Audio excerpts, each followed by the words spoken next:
TDP శ్రేణులు ఆందోళనకు దిగాయి. పోలీసులు వైసీపీకి తొత్తులుగా మారారని ఆగ్రహాన్ని వ్యక్తం చేస్తున్నాయి. ఆందోళనకారులపై పోలీసులు లాఠీ చార్జ్ చేశారు. ఒక్కసారి అక్కడ పరిస్థితి చూద్దాం. 100 మీటర్లు ఎవరు చెప్పలేదు సరేడా. ఒకవేళ ఉండే కూడా మీరు మర్యాదపూర్వకంగా చెప్పాలి. లాఠీతో కొట్టమని చెప్పరు ఎవరిని.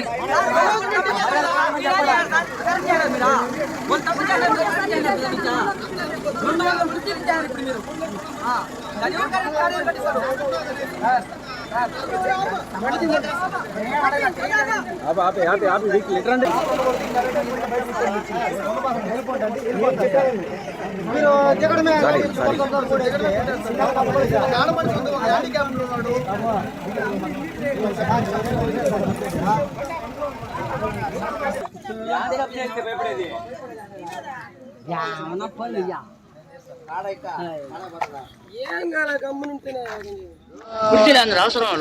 ఎలక్షన్ జరుగుతా 100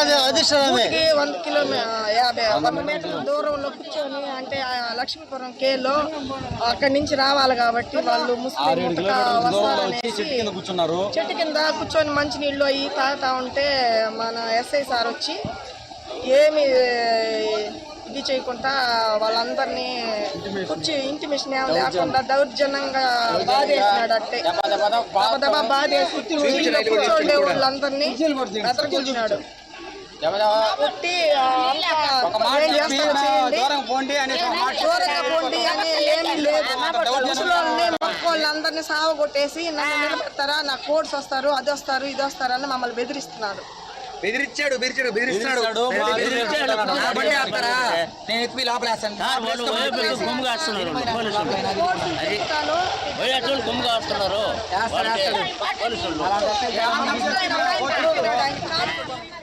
రైట్, అప్డేట్స్ చేసుకుందాం. మా ప్రతినిధి లోకేష్ అప్డేట్స్ అందించేందుకు లైవ్ లో జాయిన్ అవుతున్నారు. లోకేష్, తిరుపతిలో ఏం జరిగింది, ఎందుకు హై టెన్షన్ వాతావరణం నెలకొంది, ప్రత్యర్థులకు సంబంధించి అంటే అక్కడ ఎటువంటి ఘర్షణాత్మక వాతావరణం చోటు చేసుకుంది?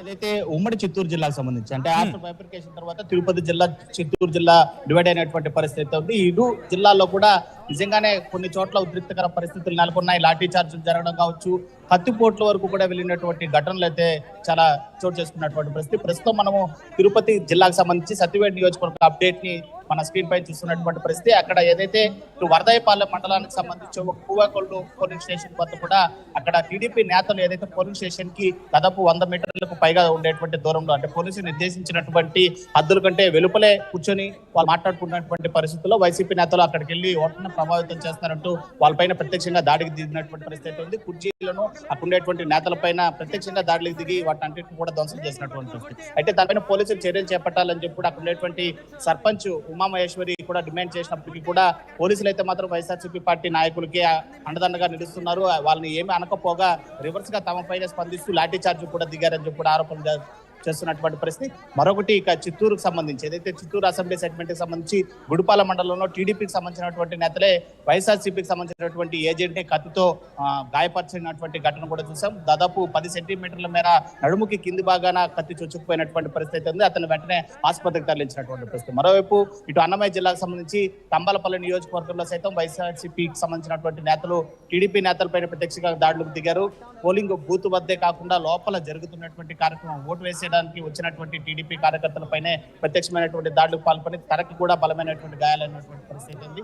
మరోవైపు పుంగనూరులో ఉదయం ఏదైతే బ్రేకింగ్ న్యూస్ గా చూసామో ఇటు వైఎస్ఆర్సీపీకి సంబంధించినటువంటి కార్యకర్తలు ఇటు టీడీపీకి సంబంధించినటువంటి ఏజెంట్లను కిడ్నాప్ చేసినటువంటి ఘటన రాష్ట్ర వ్యాప్తంగా హల్చల్ సృష్టించినటువంటి పరిస్థితి. 3 ఏజెంట్లను కిడ్నాప్ చేసి తరలించేటువంటి ప్రయత్నం చేసినందుకు వెంటనే టీడీపీకి సంబంధించినటువంటి అభ్యర్థి చల్లా రామచంద్ర ఉండేటువంటి డిస్ట్రిక్ట్ ఎలక్టోరల్ ఆఫీస్ కి ఫిర్యాదు చేయడం, వెంటనే పోలీసులకి ఆయన ఆదేశించడంతో వాళ్ళని కనుగొనేటువంటి ఆచూకీ ప్రయత్నాన్ని 1.5 గంటలోనే సఫలీకృతమయ్యారని చెప్పొచ్చు. వాళ్ళ ముగ్గురిని కూడా పిలియర్ లో గుర్తించి తిరిగి ఏజెంట్లుగా వాళ్ళు విధులు నిర్వహించేటువంటి పరిస్థితి. మొత్తం మీద ఇటు అన్నమయ్య జిల్లా, చిత్తూరు జిల్లా, తిరుపతి జిల్లాకు సంబంధించి 3 జిల్లాల్లో అక్కడక్కడ కూడా ఉద్రిక్త పరిస్థితులు నెలకొంటూనే ఉన్నాయి. ఇంకా జరిగేటువంటి పరిస్థితులు ఉన్నాయి. సాయంత్రం 6 గంటల వరకు కూడా పోలింగ్ నిర్వహించాల్సినటువంటి పరిస్థితులు ఉంటాయి. కాబట్టి తరచూ ఎదురెదురు పడినటువంటి పార్టీకి సంబంధించినటువంటి డైహౌట్ ఫ్యాన్స్ ఎవరైతే ఉంటారో వీరికి ఖచ్చితంగా దొంగ ఓట్ల ప్రభావం కావచ్చు, లేదా మరేదైనా ఇష్యూ పైన అంటే ఓట్లను ప్రభావితం చేసేటువంటి విషయం పైన వీళ్ళిద్దరి మధ్య కూడా గొడవ ప్రారంభమయ్యేటువంటి పరిస్థితులు స్పష్టంగా కనిపిస్తున్నాయి. మొత్తం మీద తిరుపతి జిల్లా అదేవిధంగా చిత్తూరు జిల్లాకు సంబంధించి ఎస్పీలు అయితే మాత్రం చాలా సిన్సియర్ గా వ్యవహరిస్తున్నారని చెప్పొచ్చు. ఎందుకంటే ఇక్కడ ఉండేటువంటి పోలీసు యంత్రాంగాన్ని మూడింతల భద్రతను కట్టుదిట్టం చేసి మెన్స్ను పెంచడమే కాకుండా వెంటనే కూడా ఫిర్యాదు అందినటువంటి వెంటనే దానిపైన స్పందించడం, అక్కడ మరింత ఉద్రిక్త పరిస్థితి వాతావరణం నెలకొనకుండా అక్కడ ఉండేటువంటి వారిని అందరినీ కూడా చలాచెదరుగా చేసి పంపడం, అదేవిధంగా గుర్తించినటువంటి ఎవరైతే ముందుగా దాడికి పాల్పడ్డారో వారిని గుర్తించి వారిపైన ఎఫ్ఐఆర్ నమోదు చేసేటువంటి ఘటన. మొత్తం మీద ఈ 3 జిల్లాల్లో అయితే మాత్రం పలు నియోజకవర్గాల్లో పలు పోలింగ్ కేంద్రాల్లో తీవ్రమైనటువంటి కలకలాలు రేకెత్తుతున్నాయి. సాయంత్రం 6 గంటల లోపు ఇంకా పరిస్థితి ఏ విధంగా ఉంటుందనేది కూడా వేచి చూడాల్సినటువంటి పరిస్థితి. Right Lokesh, thanks for update. Back to back breaking news అందిస్తున్నాం. అందరికన్నా వేగంగా, అందరికన్నా ఖచ్చితత్వంతో, అందరికన్నా ముందుగా మేము ముందుంచే ప్రయత్నం చేస్తాం.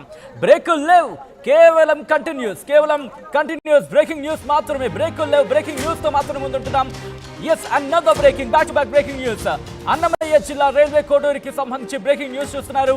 అన్నమయ్య జిల్లా రైల్వే కోడూరులో టెన్షన్ వాతావరణం నెలకొంది. బుల్లంపేట దళవాయిపల్లి పోలింగ్ స్టేషన్ దగ్గర ఉద్రిక్త వాతావరణం నెలకొంది. రోడ్డుపై గ్రామస్తులతో బైఠాయించారు బత్యాల చెంగల్ రాయుడు. కొల్లం గంగిరెడ్డి, బాబుల్ రెడ్డిని అరెస్టు చేసేంత వరకు ఎన్నికలు జరపకూడదని రిటర్నింగ్ అధికారిని కోరినట్టుగా తెలుస్తోంది. నాయకులు, ఏజెంట్లు లేకుండా ఎలక్షన్ ఎలా నిర్వహిస్తారు అంటూ కూడా రిటర్నింగ్ అధికారిని నిలదీశారు బత్యాల. అసలు ఇంతకీ ఏం జరిగింది అక్కడ చూద్దాం. ప్రొసీజర్ ప్రకారమే జరుగుతాయి ఏవైనా కూడా. ఎందుకంటే మీరు ఆవేశపడతారు.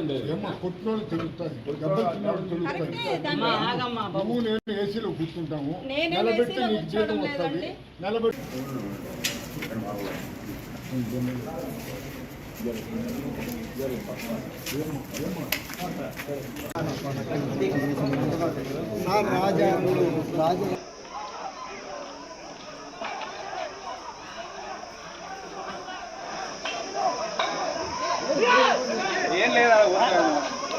ఏం లేం కానీ ఊరికే